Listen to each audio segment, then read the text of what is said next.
Absolutely not. Maxwell Porter, CEO of Porter Tech Solutions, didn't even look up from his phone as he dismissed 6 months of my work. My carefully prepared presentation still glowed on the conference room screen, showing colorful mock-ups of an app that could revolutionize how people manage their mental health. But the market research shows. I started. Olivia, he cut me off, finally glancing up. We're a business software company. We make accounting programs and inventory management systems. We don't do consumer apps, especially not some. He waved his hand dismissively. Therapy thing. I gripped my laptop tighter, fighting to keep my voice steady. The mental health app market is projected to reach $3.9 billion by next year. This could open up an entirely new revenue stream for Porter Tech. And what do you know about revenue streams? Maxwell's smile was cold. You're a junior developer. You've been here what, 2 years? 3 years, I corrected, and I've contributed to every major project since. Actually, he interrupted again. That's something we need to discuss. He pressed a button on his desk phone. Send in Helen from HR. My stomach dropped. I knew that tone. I'd heard it last month when they laid off half the QA team. Helen Barnes bustled in, carrying a folder and wearing her practiced HR smile. The one that never quite reached her eyes. Olivia, she said warmly, as if she hadn't just been summoned to help destroy my career. Please sit down. I remained standing. What's this about? Maxwell leaned back in his chair, suddenly looking almost pleased. In light of recent budget constraints and your, let's call it unauthorized use of company time to develop this app idea, we're making some changes to your role. Helen opened her folder. We're offering you a position as front desk receptionist. Same benefits, though naturally there will be an adjustment to your compensation. The rest of her words faded into background noise as I processed what was happening. They were demoting me, from software developer to receptionist, because I dared to pitch an idea outside their narrow vision. This is ridiculous, I managed. I'm a developer. I have a master's in computer science from MIT. Then you should be more than qualified to handle the booking system, Maxwell smirked. The alternative, of course, is termination. Your choice. I thought about my apartment rent, my student loans, the current tech job market. I couldn't afford to be unemployed, not now. When do I start? My voice sounded distant, even to myself. Monday, Helen said brightly. I'll email you the new job description. We'll need your developer credentials and access cards by end of day. That evening, I sat in my tiny studio apartment, surrounded by empty takeout containers and self-pity. My laptop screen showed the app mockups I'd spent months perfecting. Mindspace, a revolutionary platform combining AI-driven therapy tools with peer support networks and professional resources. I'd gotten the idea after watching my best friend Kate struggle to find affordable therapy during the pandemic. The existing apps were clunky, impersonal, or prohibitively expensive. I knew I could build something better. My phone buzzed. Speaking of Kate, I'm going to kill him, she declared when I told her what happened. Actually murder him, with his own pretentious Italian leather shoes. I managed a weak laugh. Pretty sure that won't help my career prospects. Neither will letting them demote you to receptionist. You're brilliant, Liv. Your app idea is brilliant. Don't let them. I need the job, Kate. I sighed, looking at my sad bank balance. At least for now. She was quiet for a moment. So what are you going to do? I stared at my laptop screen, at the mock-ups that had gotten me into this mess. Then I noticed something. The Porter Tech VPN was still connected, my developer access still active. They wouldn't disable it until tomorrow. I'm going to build it anyway, I said slowly, an idea forming. Build what? The app? Yes. I sat up straighter, energy returning. They think putting me at the front desk will shut me up. Fine. I'll use their Wi-Fi, their electricity, their coffee. I'll build Mindspace right under their noses. Liv? Kate sounded worried. Is that legal? As long as I use my own equipment and don't touch any company code. Perfectly legal. They can't stop me from working on personal projects during downtime. But can you really build an entire app by yourself while working reception?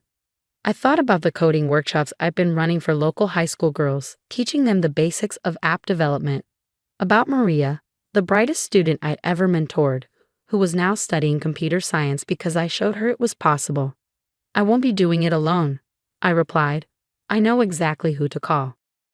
The next morning, before heading to Porter Tech to turn in my developer credentials, I made 3 important calls.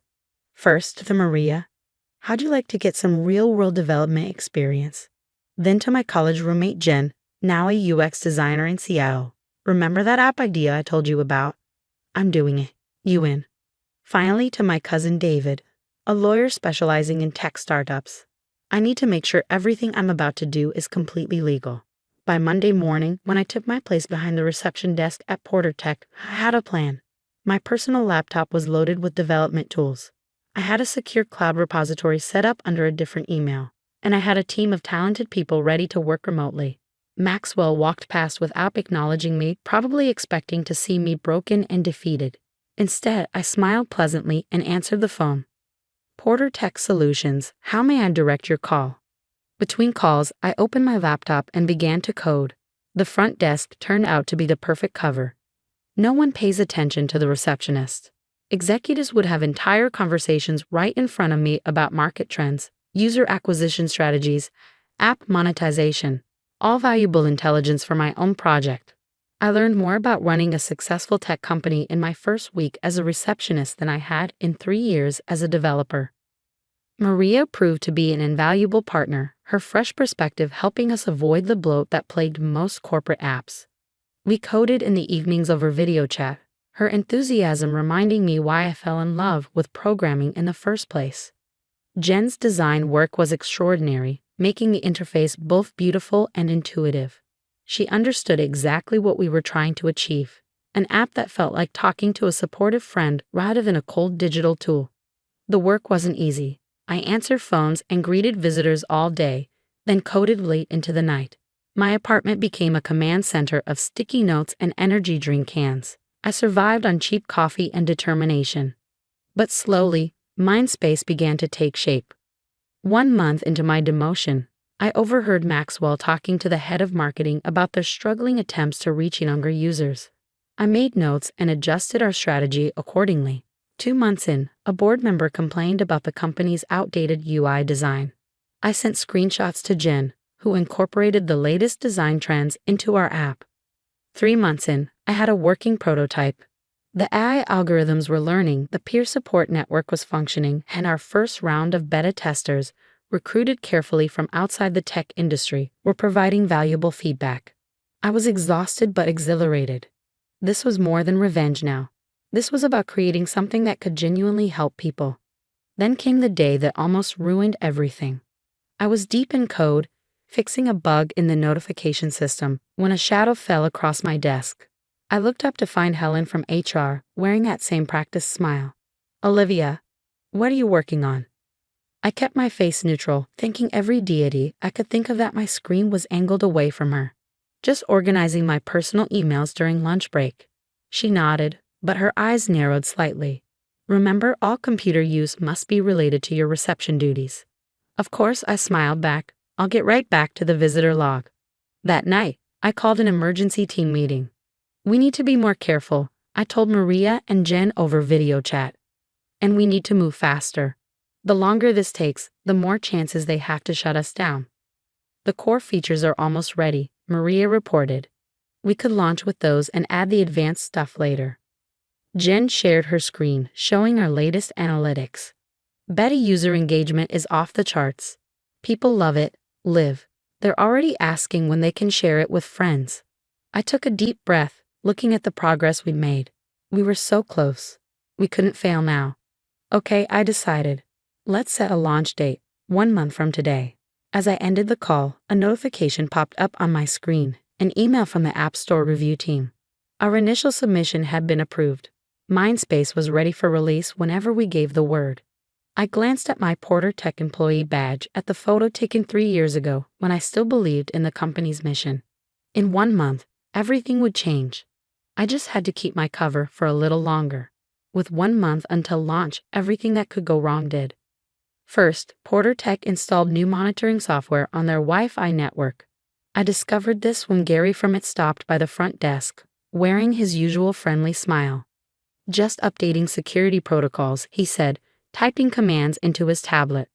"Too many employees using company resources for personal projects." My heart nearly stopped. They discovered Mindspace. But Gary just winked at me. Though I'm sure you're not doing anything like that, right, Olivia? I forced a laugh, mind racing. I'd need to route all development traffic through a secure VPN now. More carefully, more slowly. Time we didn't have. That evening, during our team video call, Maria had more bad news. There's a bug in the peer support matching algorithm, she reported, sharing her screen to show lines of problematic code. It's not properly filtering inappropriate content. If we launch like this, we'd be putting vulnerable users at risk. I finished, rubbing my tired eyes. How long to fix it? At least 2 weeks of dedicated work. 2 weeks we didn't have. But we couldn't launch with broken safety features. Mindspace was meant to help people, not harm them. Then Jen spoke up, her voice hesitant. There's something else. A new mental health app just launched, called MindMender. She sent us the link. My stomach dropped as I scrolled through their website. The interface was different, but the core concept was eerily similar to Mindspace. How is this possible? Maria asked. Did someone leak our idea? I thought back to all the conversations I'd overheard at the front desk, all the executives who'd walked past while I was coding. No, I said slowly. But Porter Tech's offices are full of people who saw my presentation. The next day, I paid closer attention to office gossip. It didn't take long to confirm my suspicions. Maxwell Porter's nephew had just launched a startup, a mental health app startup. They hadn't just rejected my idea. They'd stolen it. During lunch break, I did some digging. MindMender had raised $2 million in seed funding. Their launch was being covered by major tech blogs. And their founder, James Porter, was being hailed as a visionary entrepreneur. I wanted to scream. Instead, I called David my lawyer cousin. Can they do this? I demanded. Just steal my idea. Ideas aren't copyrightable, he reminded me gently, unless you can prove they used your actual code or designs. Which I can't, because they just took the concept. I slumped in my chair. So what do I do? Build something better, he said simply. You've been working on this for months. You understand the problem deeper than someone who just copied an idea. Use that. He was right. MindMender was sleek but superficial. Their AI responses were generic. Their peer support system was basically just a chat room. They'd built what they thought people wanted, not what people actually needed. That night, I gathered the team. Change of plans, I announced. We're not rushing to launch anymore. We're going to take the time to do this right. We spent the next week refining every feature. Maria rebuilt the matching algorithm from scratch, making it smarter and safer.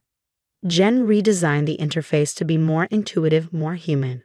I worked through lunches, stayed late after my reception shift, coded through weekends. My apartment became a cave of coffee cups and takeout containers. Kate started dropping off actual meals, worried I'd get scurvy. You need to take care of yourself, she insisted. Isn't that what your app is all about? She had a point, so I started using Mindspace myself, testing each feature as we built it. The AI therapy tools helped me manage stress. The peer support network connected me with others building startups while working day jobs. Slowly, something unexpected happened. Watching MindMender succeed stopped feeling like failure. Instead, it clarified our mission. We weren't just building an app anymore. We were building a community, but corporate espionage wasn't done with us yet.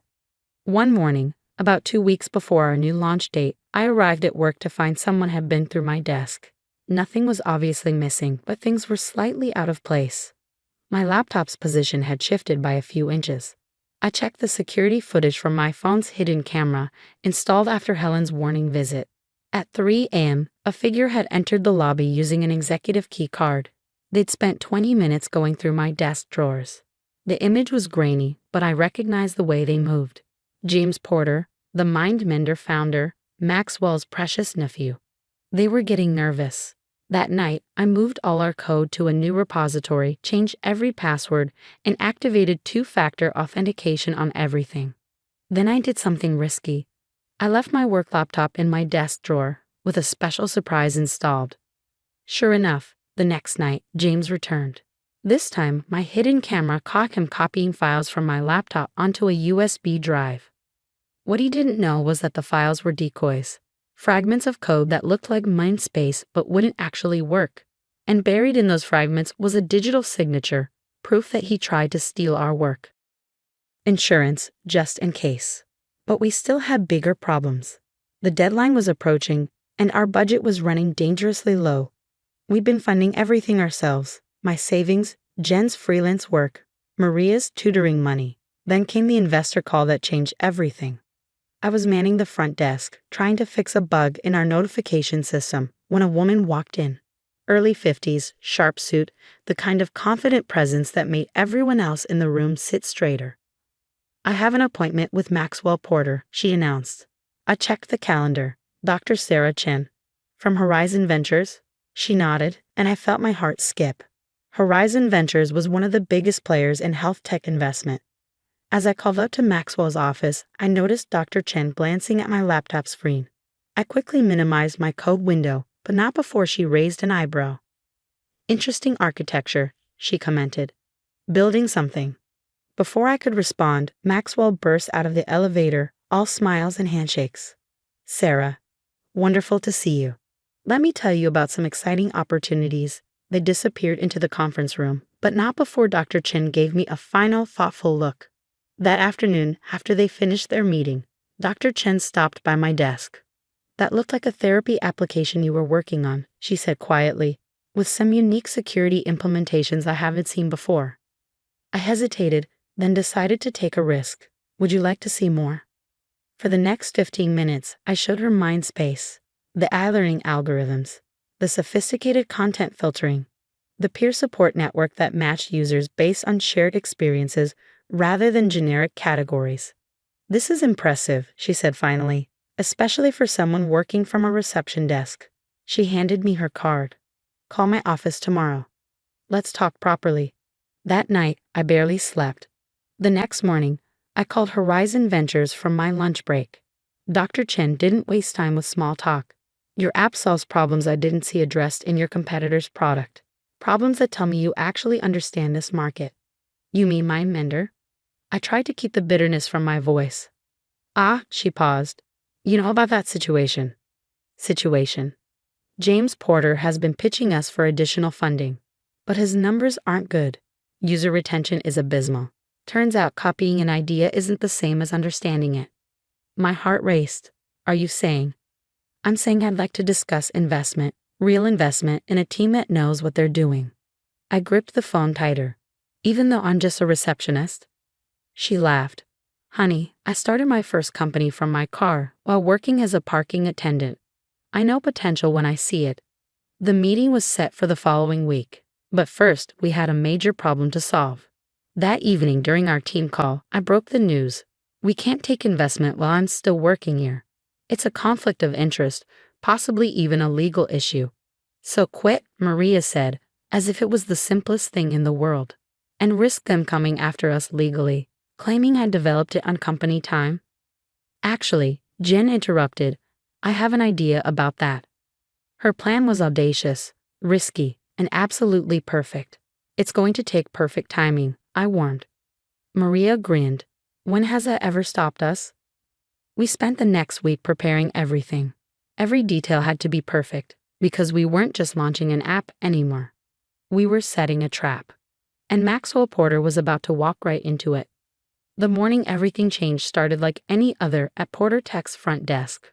I answered calls, greeted visitors, and secretly checked our app's pre-launch metrics. MindSpace was ready. Our code was perfect, our security was ironclad, and our small army of beta testers was eager to spread the word. But timing would be everything.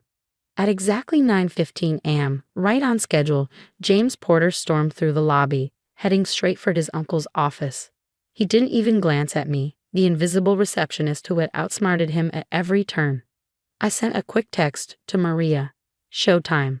10 minutes later, my phone buzzed with notifications. MindMender's App Store rating was plummeting. Hundreds of one-star reviews appeared within minutes, all with the same complaint.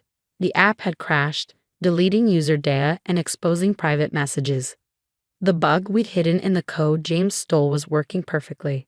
I could hear shouting from Maxwell's office. Through the glass walls, I saw James gesturing frantically at his laptop while Maxwell turned redder by the minute. At 9:30, Helen from HR hurried past my desk. a stack of papers clutched to her chest. She didn't notice that her security badge had slipped slightly, its reflection perfectly captured by my phone's camera. Another piece of evidence documented. At 9:45, Dr. Chen arrived for our scheduled meeting. I told her 10 o'clock, but as expected, she was early. Everything was proceeding exactly as planned. Quite a morning for mental health apps, she remarked casually, glancing at her phone. Have you seen what's happening with MindMender? I might have heard something, I reply, keeping my voice neutral. Would you like some coffee while you wait? She smiled knowingly. No need. I think the show's about to start. Right on cue, Maxwell's office door burst open. He stormed toward the elevator, James trailing behind him. We have to shut it down, James was saying. The whole platform is compromised. Shut it? Maxwell sputtered. Do you know how much we've invested in this? The press release goes out in an hour. Actually, Dr. Chen stepped forward, her voice carrying across the lobby. I believe that press release needs some revision. Maxwell froze. Sarah? What are you doing here? Supporting innovation, she said smoothly. Real innovation, not stolen ideas packaged as original work. James went pale. I don't know what you're. Save it, Dr. Chen cut him off. We have proof that MindMender's code was copied from another project. A project that was, ironically, developed right here in your building. She gestured to my desk, where my laptop screen now displayed MindSpace's interface, nearly identical to MindMender's, but with a creation date months earlier. Maxwell's face went from red to white. Olivia? I stood up, smoothing my receptionist's blazer. Surprise. The next few minutes were chaos. Maxwell shouted about betrayal and threatened lawsuits. James tried to delete files from his phone, not realizing we'd already documented everything. Helen emerged from HR, clutching termination papers that would never be filed. Through it all, Dr. Chen watched with quiet amusement. Finally, when Maxwell paused for breath, I spoke. Before you threaten any more lawsuits, I said calmly, you should know that everything, from my original pitch to James stealing my code, has been documented, including some interesting financial transactions between Porter Tech and MindMender that the SEC might want to examine. Maxwell's jaw clenched. What do you want? Simple. You're going to publicly acknowledge that MindMender was based on stolen intellectual property. You're going to shut it down. And you're going to stay out of my way while I launch the real thing. Or what? Dr. Chen stepped forward. Or Horizon Ventures will be very interested in discussing these documents with our friends at the Justice Department. The silence that followed was deafening. Then something unexpected happened. From the elevator, a slow clap began. Standing there was Gary Fromett, grinning broadly. I wondered how long it would take them to figure it out, he said, walking over. By the way, boss, you should know that Olivia's been running her development through a private VPN. Never touch the company network. Totally legal. I checked. Maxwell looked like he might explode. You knew about this. Knew about it? I helped secure it. See, some of us actually care about innovation. Gary turned to me. Need a job. My startup could use a developer with your skills. Before Maxwell could respond, his phone chimed. Then mine. Then everyone's phones in the lobby. Breaking tech news. MindSpace launches. Revolutionary mental health app takes App Store by storm. Maria and Jen had pushed the launch button right on schedule. I turned my laptop around, showing the rapidly climbing download numbers. Oh, and you might want to check MindSpace's investor list. Dr. Chen isn't the only one who believes in original ideas. The names scrolled past: major venture capital firms, tech industry leaders, mental health professionals. We'd spent weeks quietly building support, preparing for this moment. Maxwell sank into a lobby chair, defeated. James was frantically texting, probably trying to salvage his reputation. Helen had disappeared back to HR, likely updating her resume. Dr. Chen touched my arm. Ready for that meeting now. I looked around the lobby one last time, at the desk where I'd spent 6 months coding in secret, at the security cameras that had documented everything, at the Wi-Fi router that had carried my app from idea to reality. Actually, I smiled. I have a better idea.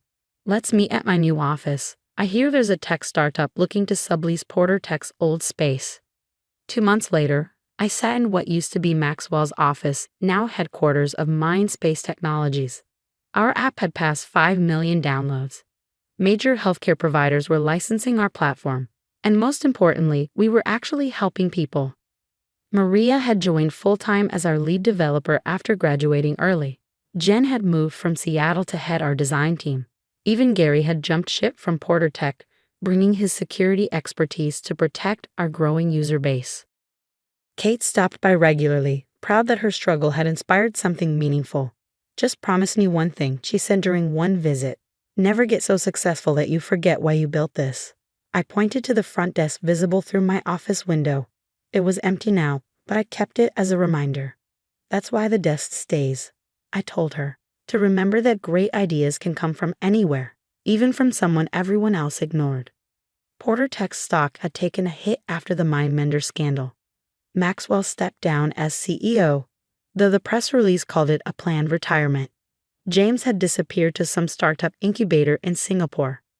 But I didn't care about revenge anymore. We were too busy building something that mattered. My phone buzzed. A message from Dr. Chen. Our latest funding round had closed. The numbers made my head spin. As I looked out over the city skyline, the same view Maxwell used to enjoy, I opened Mindspace on my phone. Our mission statement shimmered on the screen. Everyone deserves to be heard. I thought about all the nights coding in secret, all the carefully laid plans, all the people who believed in us when we were nothing but an idea and some borrowed Wi-Fi.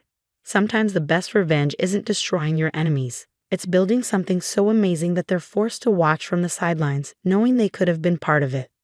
My desk phone lit up, our new receptionist letting me know my next appointment had arrived. A young developer with an idea she wanted to pitch. "Send her in," I said, clearing my schedule. After all, you never know where the next great idea might come from, even if it comes from someone sitting at the front desk, quietly changing the world.